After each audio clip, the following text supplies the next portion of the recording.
waxaanu u nimid inaanu la wareegno oo wasiiradeena sharafta leh Fawziya halkan kula wareegtay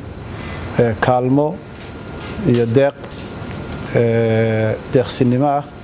oo dalka aan walaalaha nahay oo Turkigu ay noo soo direen waa shipmentigii ama deeqdii koowaad oo kamid ah deeqo dhowr ay noo soo dirayaan Turkidu maalmaha soo socda waxa diyaaradda ciidamada ah ayaa keentay deeq ballaaran weeye oo gacan weyn ka geysanaysa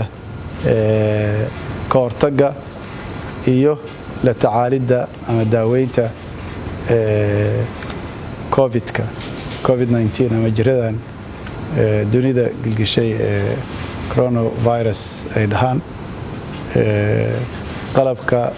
tafaasiishiisa wasaaradda caafimaadka ayaa haysta oo bixin doonta waxaase ka mid ah qalab sida ventilators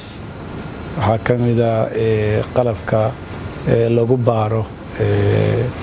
ventilatorska waa mashiinada dadka siiya maxaa la yiraahdaa ku kaalmeeya neefsashada